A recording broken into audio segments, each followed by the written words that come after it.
వారిద్దరి వైరం వల్ల చివరికి గరుత్మంతుడికి ఆకలి తీరింది. అన్న ముందే చెప్పాడు కదా, అన్నదమ్ములు ఇద్దరి మధ్య వైరం వచ్చి, అందులోనూ ఆస్తుల వల్ల వైరం వచ్చి, ఇద్దరు ఆస్తి తగాదాలు కనుక పడితే దానివల్ల మూడోవాడు లాభపడతాడు అని. వీరిద్దరి వైరం వల్ల మూడోవాడైనటువంటి గరుత్మంతుడు ఆకలి తీరి అతను లాభపడ్డాడు అన్నాడు. సో తండ్రి చెప్పిన మాట ప్రకారం వైనతేయుడు వారిద్దరిని చిరక కాలితో పట్టుకుని తీసుకుని ఆహారంగా భుజించటానికి బయలుదేరాడు. ఎక్కడ పెట్టుకుని తినాలా అని ఆయన ఆలోచించుకుంటూ ప్రదేశాన్ని చూసుకుంటూ, అంటే రెండు చాలా విశాలమైనటువంటివి, చాలా పెద్ద పెద్ద ప్రాణులు. అంత పెద్ద ప్రాణుల్ని ఈ చిన్న చిన్న ప్రదేశాల్లో పెట్టడానికి పెద్ద మహాపర్వతాల మీద పెట్టుకుని భుజించాలి. అందుకోసమని ఆ ప్రదేశాన్ని వెతుక్కుంటూ వైనతేయుడు ఆకాశంలో ఎగరటం మొదలుపెట్టాడు. అలా ఎగురుతూ ఉన్నటువంటి వైనతేయుడు అలంబన తీర్థం అని ఒక ప్రదేశానికి చేరుతాడు. అక్కడ చేరి ఎక్కడ ఆగాలి అని చూస్తూ ఉండగా అక్కడ ఉన్నటువంటి చెట్లన్నీ వైనతేయ నిన్ను మేము భరించలేము, మా దగ్గరికి రావద్దు అని వేడుకుంటూ ఉండే. చివరికి చాలా పెద్దదైనటువంటి ఒక రావి చెట్టును చూసి మహావృక్షం మీద ఆగుతాడు. తను అలా ఆ చెట్టు మీద దిగగానే ఆ చెట్టుకున్నటువంటి ఒక శాఖ కిందకి పడిపోతూ ఉంటుంది. ఆయనకి గరుత్మంతుడిది చాలా నిశితమైన దృష్టి. ఆ కొమ్మ కిందకి పడిపోతూ ఉంటే గమనిస్తాడనమాట. ఆ కొమ్మని పట్టుకుని అంగుష్టమంత మాత్రంలో ఉన్నటువంటి వాలిఖ్యలు ఎలాడుతూ ఉంటారు. అయ్యయ్యో వాళ్ళు కింద పడిపోతారేమో, వారికి దెబ్బ తగులుతుందేమోనని ఆ కొమ్మ కింద పడిపోకుండా తన ముక్కుతో ఆ కొమ్మను కూడా పట్టుకుంటాడు. ఒక కాలి కిందేమో ఏనుగు, ఒక కాలి కింద తాబేలు, ముక్కుతో ఈ ఆ మహావృక్షానికి ఉన్నటువంటి శాఖని పట్టుకుని ఎగురుతూ ఉంటాడు. అలా ఎగురుతూ చాలా దూరం వెళ్తాడు. ఆ శాఖని ఎక్కడ వదిలిపెట్టాలి, రెండు కాళ్ళలో ఉన్నటువంటి ఈ జీవుల్ని ఎక్కడ పెట్టాలని ఎతుక్కుంటూ ఉంటాడు. అతను ఇంత బలమైనటువంటి వ్యక్తుల్ని మోస్తున్నాడు. ఎంతో బలంతో కూడినటువంటి పని చాలా జాగ్రత్తగా శ్రద్ధగా నిర్వహిస్తున్నాడు. ఇతను ఎంతటి బలాన్నైనా మోయగలడు, ఎంతటి విషసర్పాలనైనా భుజించగలడు. ఎంతటి విషసర్పాన్ని భుజించినా ఇతని శరీరానికి ఎటువంటి ప్రమాదము కూడా జరగదు అని గ్రహించిన ఆ వాల్కిల్యలు అతనికి గరుడు అని పేరు పెట్టారు. సో వారి ముగ్గురిని తీసుకుని ప్రయాణిస్తూ ఎక్కడికి దిగాలో తెలియక తన తండ్రి అయినటువంటి కశ్యప ప్రజాపతి ఉంటున్నటువంటి గంధమాధవ పర్వతం మీదకి వెళ్ళాడు. అక్కడికి వెళ్ళి ఆ కొడుకు రావటం చూసి తండ్రి ఆశ్చర్యపోయాడు. ఏంటి, ఇంతకు ముందే కదా వచ్చి వెళ్ళాడు, మరలా వస్తున్నాడు, రావటం కూడా రెండు కాళ్ళల్లో రెండు ప్రాణులు, ముక్కుకి ఇది ఉన్నాయి, ఏమిటా నాన్న? ఆయన కూడా నిశ్చితంగా గమనించి ఆశ్చర్యపోయాడు. అయ్యో వాల్కిల్యలు ఉన్నారు ఇక్కడ, వీరికి ఎటువంటి ప్రమాదం జరగకూడదని చూసి, వైనతేయ ఆ కొమ్మని మాత్రం నువ్వు వదిలిపెట్టవద్దు, చాలా జాగ్రత్తగా పట్టుకో. ఆ కొమ్మని పట్టుకుని ఎలాడుతున్నటువంటి ఆ వాలక్యులు కేవలం సూర్యుడి నుంచి వచ్చేటువంటి ఈ శక్తిని ఆహారంగా తీసుకుని జీవిస్తూ ఉంటారు. వారు చాలా తపశ్శక్తి సంపన్నులు. వారికి ఎటువంటి ఆపద ప్రమాదము కలగనీయకు, వారికి కోపము కూడా తెప్పించుకు, కొంతసేపు వారిని అలా పట్టుకుని ఉండు అని చెప్పి తర్వాత ఆ వాలక్యులు మహర్షితో, మహర్షి మీరు కోపగించవద్దు, ఇది నా కుమారుడు తెలియక చేసిన పని, మిమ్మల్ని ఇబ్బంది పెట్టాలని అతనికి ఎటువంటి ఉద్దేశము లేదు, తెలియక చేసినటువంటి పని, మీరు అతనిని క్షమించండి. అదే కాకుండా అతను చేయబోయేటువంటి పని కూడా చాలా మంచి పని, ప్రజాహితం కోరి చేస్తున్నటువంటి కార్యము, ఆ కార్యానికి ఎటువంటి ఆటంకము కలగకుండా ఆ కార్యంలో అతను విజయం సాధించాలని దీవించండి అని కశ్యప ప్రజాపతి వేడుకోవటంతో ఆ వాలక్యులందరూ అతని ప్రార్థనను మన్నించి వారికి ఉన్నటువంటి తపశ్శక్తితో ఆ కొమ్మ నుంచి వారు నేరుగా హిమాలయ పర్వతాలకి వెళ్ళిపోయారు. వారు అలా వెళ్ళిపోవటం చూసినటువంటి కశ్యప ప్రజాపతి ఆ కొమ్మని అక్కడికి 1,00,000 యోజనాల దూరంలో ఉన్నటువంటి పర్వతం మీదకి విసిరేయమన్నాడు. అలా గరుత్మంతుడు అక్కడి నుంచి ఆ కొమ్మని అలా విసిరివేయంగా ఆ 1,00,000 యోజనాల దూరంలో ఉన్నటువంటి ప్రాంతంలో పడి, ఆ కొమ్మ పడినటువంటి ప్రాంతంలో ఉన్నటువంటి అనేక చెట్లు కూడా పడిపోయినాయి. ఇక తర్వాత ఆయన అక్కడి నుంచి వేరే ప్రాంతానికి వెళ్ళి వేరే పర్వతం మీదకి వెళ్ళి ఈ గజకచ్చపాలని రెండింటినీ ఆహారంగా స్వీకరించి తన ఆకలిని తీర్చుకుని అమృతాన్ని తీసుకురావడం కోసమని బయలుదేరాడు. సో ఎప్పుడైతే ఈ గరుత్మంతుడు అమృతం కోసం వెళ్తున్నాడో దేవలోకంలో ఉన్నటువంటి దేవతలకన్నీ అశుభాలు కనిపిస్తూ ఉన్నాయి. అన్ని విచిత్రమైనటువంటి శబ్దాలు రావటం, వాళ్ళ ఆయుధాలే వాళ్ళకి వేరే వణికిపోతూ వేరే రకమైనటువంటి శబ్దాలను చేయటం, చుట్టూ ఉన్నటువంటి వాతావరణంలో అనేక దుష్పరిణామాలు సంభవించడం, ఎప్పుడూ చూడనటువంటి విచిత్రమైనటువంటి వాతావరణం, విచిత్రమైనటువంటి శబ్దాలు రావటం, ఇవన్నీ సంభవిస్తూ ఉన్నాయి. ఇంద్రుడికి కూడా అటువంటి అశుభాలు కనిపించాయి. ఏం చేయాలి, ఏం జరుగుతున్నది ఏమీ అర్థం కాని పరిస్థితిలో ఉన్నారు అందరూ. ఇంద్రుడు వెంటనే బృహస్పతి దగ్గరికి వెళ్ళి ఈ ప్రమాద గంటికలు సంభవిస్తున్నటువంటి వాతావరణంలో ఎందుకు ఇలా సంభవిస్తుంది, ఏమి జరగబోతుంది, ఎవరు మన మీదకి దండెత్తి రాబోతున్నారు, ఎవరి వల్ల మనకు ప్రమాదం సంభవించబోతుంది, ఎప్పుడూ లేనటువంటి మన ఆయుధాలు కూడా శక్తిహీనమైపోయి వణికిపోతూ ఉన్నాయి, ఇది ఎప్పుడూ జరగలేదు, ఇదే మొదటిసారి జరగటం, ఇంతటి ప్రమాదం జరగబోటానికి కారణం ఏంటి, ఈ ప్రమాదం నుంచి మనల్ని రక్షించే వాళ్ళు ఎవరు అని బృహస్పతిని వేడుకున్నాడు. వెంటనే బృహస్పతి చెప్పాడు, ఇంద్రదేవ, నీవు చేసినటువంటి ఒక పని ఈరోజు నీకే శిక్షగా పరిగణించబోతుంది అన్నాడు. నేను తప్పు చేయటమా అన్నాడు. అవును అయ్యా, మీరు చేసిన తప్పే, మీరు చేసినటువంటి దోషమే ఈరోజు తిరిగి మీకు తగులుతుంది అన్నాడు. నేనేం చేశాను అనంటే, మీరు మర్చిపోయారేమో, ఒకసారి కశ్యప ప్రజాపతి పుత్రకామేష్టి యాగం చేస్తుంటే ఆ యాగానికి దేవతలందరూ వారి వారి వంతు సహాయ సహకారాలు అందిస్తూ ఉన్నారు. అప్పుడు మీరు యజ్ఞంలో వేసేటువంటి ఈ సమిధులను తీసుకువచ్చే బాధ్యతను తీసుకున్నావు. నీవు సమిధులను మోసుకొస్తున్నావు. నీతో పాటు అంగుష్ట పరిమాణంలో ఉన్న వాల్కిల్యులు చిన్న చిన్న కర్రలను తీసుకొస్తున్నారు. అంటే ఒక చిన్న కర్రని, రావి చెట్టు కొమ్మని వారు అందరూ కలిసి తీసుకువస్తూ ఉంటే నీవు వారిని ఎగతాళి చేసావు, దూషించావు. అంతేకాకుండా వారిని దాటుకుంటూ వచ్చావు నువ్వు. అది నీ దోషం కదా, నువ్వు చేసిన దోషం. దానికి వారు కోపించి కశ్యప ప్రజాపతి చేస్తున్నటువంటి యజ్ఞంలో సమిధలు వేస్తూ ఈ ఇంద్రుడిని మించినటువంటి మరొక ఇంద్రుడు కావాలి అని వారు కోరుకుంటూ దానిలో సమిధలు వేశారు.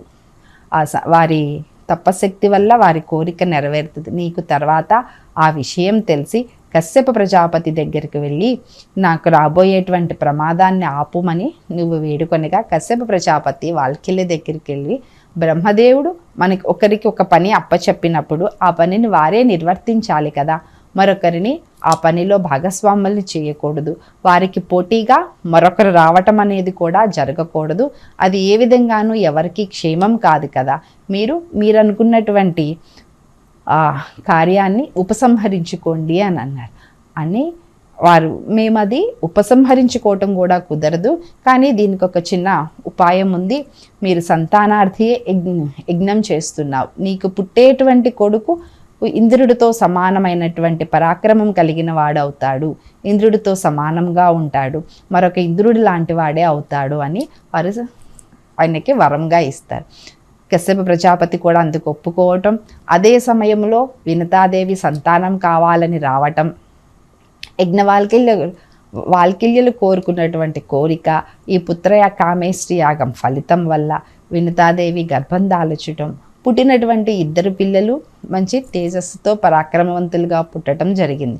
ఆ పుట్టినటువంటి సంతానంలో 2వ వాడైనటువంటి వైనతేయుడే ఈరోజు నీ మీదకి ఆ అమృతాన్ని తీసుకోవడానికి నీ మీదకి దండెత్తి వస్తున్నాడు. అతని నుంచి అమృతాన్ని, నీ దేవలోకాన్ని రక్షించుకో అని చెప్పి ఇంకొక హెచ్చరిక కూడా చేస్తాడు. ఎప్పుడైనా కూడా పరిమాణంలో కానీ, అంటే మనకంటే చిన్నవారిని ఏ కారణం చేతనైనా దూషించినా, వారిని ఎగతాళి చేసినా, లెక్క చేయకుండా వారిని చిన్న చూపుతో చూసినా దాని ఫలితం ఇలానే ఉంటుంది. ఎవరిని అకారణంగా దూషించవద్దు. పరిణామాన్ని బట్టి వ్యక్తుల యొక్క శక్తి సామర్థ్యాలని అంచనా వేయటం తప్పు అని తెలుసుకో. ఇక మీదట ఎవరిని తక్కువగా చూడవద్దు, వారి శక్తి సామర్థ్యాలని తక్కువగా అంచనా వేయవద్దు. వేస్తే నీకు జరిగేటువంటి పరిణామం ఇదే అని బృహస్పతి ఇంద్రుణ్ణి హెచ్చరిస్తాడు. ఇంద్రుడికి విషయం అంతా తెలిసి దేవతలందరినీ యుద్ధానికి సిద్ధం చేయిస్తాడు. అందరూ కలిసి గరుత్మంతుడి నుంచి ఆ అమృతాన్ని ఎలా రక్షించుకోవాలా అని సన్నద్ధులయ్యి మాట్లాడుకుని యుద్ధానికి సిద్ధపడతారు. అందరూ కలిసి గరుత్మంతుడితో యుద్ధం చేస్తూ ఉంటారు. అయినా ఎక్కువసేపు వారితో యుద్ధం చేయాల్సిన అవసరం కూడా రాలేదు. తనకున్నటువంటి రెక్కల్ని ఒక్కసారి విదిలించగానే అక్కడంతా దుమ్ము ధూళి వచ్చేసేసి వారి కళ్ళల్లో పడి కళ్ళు మూసుకుని ఉంటే వారందరినీ నెట్టేసేసి వారి ఆయుధాలను నాశనం చేసేసి వాళ్ళనందరినీ పడదోసేసి వెళ్ళిపోతాడు. ఆ అమృతం ఎక్కడైతే దాచిపెట్టారో ఆ ప్రదేశానికి వెళుతాడు. అమృతాన్ని ఒక లోహ చక్రం మీద బంధించి ఉంచుతాడు, పెట్టి ఉంచుతారు. ఆ చక్రం చాలా పదునైనటువంటి పళ్ళతో ఉండి తిరుగుతూ ఉంటుంది. అలాగే ఆ చక్రానికి కింద వైపు 2 సర్పాలు, భయంకరమైనటువంటి 2 విష సర్పాలు కాపలాగా ఉంటాయి. ఇది అంతా చూసి నేను ఇంత పరిణామంలో అక్కడికి వెళ్ళలేనని చాలా చిన్నగా మారిపోయి చక్రం మధ్యలోకి దూరుతాడు. అక్కడ దూరి అక్కడ ఉన్నటువంటి సర్పాలు 2టిని చూస్తాడు. వాటి కళ్ళల్లో నుంచే విషం కక్కుతూ ఉంటాయి, వేడి గాలులు వీస్తూ ఉంటాయి. ఈ ముందుగా ఆ సర్పాలు 2 కళ్ళల్లో దుమ్ము కొట్టేసి వాటిని పక్కకి తీసుకువెళ్ళి ఆ 2 సర్పాలని సంహరించేసి తర్వాత ఆ లోహపు చక్రాన్ని ఖండించేసి తను అమృత కలశాన్ని తీసుకుని బయలుదేరుతాడు. ఇదంతా చూసినటువంటి ఇంద్రుడు అమృతాన్ని రక్షించవలసిన బాధ్యత తనదే కదా, నారాయణుడు తనకే అప్పచెప్పాడు. ఆ అమృతాన్ని రక్షించుకోవడం కోసమని వజ్రాయుధాన్ని తీసుకుని గరుత్మంతుడితో యుద్ధానికి బయలుదేరుతాడు.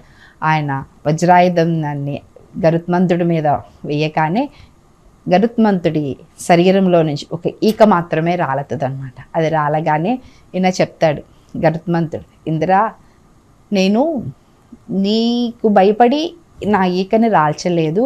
నీ చేతిలో ఉన్నటువంటి వజ్రాయుధము దధీచి మహర్షి యొక్క వెన్నుపూసతో తయారైనటువంటి వజ్రాయుధం. అది ఆ మహర్షి యొక్క తపశక్తికి, ఆ మహర్షిని యొక్క గొప్ప తేజస్సుకి, త్యాగ గుణానికి నేను సంతుష్టున్నై అతనికి నమస్కరిస్తూ నేను నా శరీరంలోని ఒక్క ఈకను మాత్రమే ఇదిల్చాను. ఇది నేను నీకిస్తున్నటువంటి గౌరవం కాదు, నీ ఆయుధం తయారైనటువంటి దధీచి మహర్షికి ఇస్తున్నటువంటి గౌరవం. నువ్వు నన్ను ఏమీ చేయలేవు, నన్ను ఎదుర్కొనేటువంటి శక్తి సామర్థ్యాలు కూడా నీకు లేవు. నా ఒక్క ఈక రాలటం వల్ల ఎంతో నష్టం జరుగుతుంది. ఆ ఈకనే చూసి నువ్వు నేర్చుకుంటావు, జాగ్రత్త పడతావు అని నేను ఒక్క ఈకని రాల్చాను అని అనగానే గరుత్మంతుడి యొక్క బలపరాక్రమాలని అర్థం చేసుకున్నటువంటి ఇంద్రుడు, నీవు ఇంత వజ్రాయుధం తగిలినా కూడా నీ శరీరానికి ఏమీ అవ్వకుండా ఒక చిన్న ఈకని నీ అంతటి నువ్వే రాల్చావు కదా, ఈ రోజు నుంచి నువ్వు సుప్రతుడు అనే పేరుతో కూడా ప్రసిద్ధి చెందుతావు అని చెప్పి నేను నీతో స్నేహం చేయాలనుకున్నాను అని చెప్తాడు. ఆ మాట అనగానే గరుత్మంతుడు కూడా ఒప్పుకుంటాడు. నాకు నీతో స్నేహం చేయటానికి ఎటువంటి అభ్యంతరము లేదు, నేను కూడా నీ స్నేహాన్ని స్వాగతిస్తున్నాను అని చెప్పి ఇద్దరు మంచి స్నేహితులు అయిపోతారు. ఆ తర్వాత ఈ స్నేహితులు అయిపోయారు కదా, మరి నేను అమృతాన్ని తీసుకెళ్తాను అంటే అది మాత్రం కుదరదు, ఈ అమృతాన్ని ఎవరికి పడితే వారికి ఇవ్వటానికి కుదరదు అంటాడు. కానీ నేను నీకు ఒక ఉపాయం చెప్తా, ఈ అమృతాన్ని తీసుకువెళ్తేనే నా తల్లి దాస విముక్తురాలు అవుతుంది. నేను చేయాల్సిన పనిగా నాకు కూడా అమృతాన్ని తీసుకెళ్ళి సర్పాలకి ఇవ్వటం ఇష్టం లేదు. ఎందుకంటే అవి విషసర్పాలు, అవి ఎక్కువ శాశ్వతంగా అవి సజీవంగా బ్రతికి ఉంటే లోకాలన్నీ అల్లకల్లోలాలు అయిపోతాయి. అందుకని నేను వారికి ఇచ్చిన మాట ప్రకారం ఈ అమృతాన్ని తీసుకెళ్తాను. నీవు మారు రూపంలో వచ్చి, మారు వేషంలో వచ్చి, మాయా రూపంలో వచ్చి నేను వారికి అమృతాన్ని ఇచ్చిన వెంటనే నీవు నీ అమృతాన్ని తీసుకెళ్ళిపో. నా పని నేను చేసినట్లు ఉంటుంది, నీ పని నీవు చేసినట్లు ఉంటుంది, నా తల్లికి దాస విముక్తి కలుగుతుంది అని ఆలోచన చెప్పగానే ఇంద్రుడు సరేనని ఒప్పుకుంటాడు. అమృతాన్ని తీసుకెళ్ళి సర్పాలన్నిటినీ పిలిచి నేను అమృతాన్ని తీసుకొచ్చానని ఆ అమృతాన్ని దర్భల మీద పెడతాడు. ఆ సర్పాలన్నీ అమృతాన్ని స్వీకరించడానికి వస్తూ ఉంటే ఇలా మైలగానే వచ్చి అమృతాన్ని స్వీకరిస్తారా, మీరు వెళ్ళి స్నానాధికాలు పూర్తి చేసుకుని అప్పుడు వచ్చి అమృతాన్ని స్వీకరించండి అని చెప్తాడు. వారందరూ స్నానాదికి వెళ్ళగానే వెంటనే ఇంద్రుడు వచ్చి తన అమృతాన్ని ఆయన తీసుకువెళ్ళిపోతాడు. ఇది గరుత్మంతుడు ఎప్పుడైతే దర్భల మీద అమృతాన్ని పెట్టాడో కొన్ని అమృతం చుక్కలు ఆ దర్భల మీద పడతాయి అన్నమాట. ఈ సర్పాలు స్నానాధికాలు పూర్తి చేసుకుని వచ్చేటప్పటికి అక్కడ అమృతం లేకపోవటం, ఇంద్రుడు తీసుకువెళ్ళటం చూసి బాధపడి ఇది ఎప్పుడైతే దర్భ మీద పడిందో ఆ దర్భ మీద పడినటువంటి అమృతాన్ని తీసుకుందామని వెళ్ళి ఆ అమృతాన్ని తీసుకోబోతే ఆ దర్భకున్నటువంటి పదునైనటువంటి దర్భల పదునుగా ఉండడం వల్ల వారి నాలికలు రెండుగా చీలిపోయి వారికి అప్పటి నుంచి 2 నాలిక జీవిగా తయారైంది. ఆ గరుత్మంతుడు చేయాలనుకున్న పని చేశాడు. వారు అడిగిన కోరిక ప్రకారం అమృతాన్ని తీసుకొచ్చి వాళ్ళకి ఇచ్చాడు. అది తాగలేకపోవటం వారి అసమర్థత. తను చెప్పిన పని అయితే తను చేశాడు కాబట్టి ఆ రోజు నుంచి తన తల్లికి దాస విముక్తి కలిగిందని తన తల్లిని తీసుకుని వెళ్ళిపోతాడు. ఈ సర్పాలు అమృతం దొరకలేదని బాధపడుతూ ఉంటాయి. ఇప్పుడు కూడా అత్యాశకు వెళ్ళకూడదని సర్పాల ద్వారా తెలుసుకోవటం, తల్లిదండ్రుల్ని సేవించటం, సేవించడం వల్ల వారి ఆశీస్సులు లభించి మనం చేసేటువంటి ఏ పనిలోనైనా విజయం లభిస్తున్నది అనేది గరుత్మంతుడి కథ ద్వారా మనకి తెలుస్తూ ఉంది.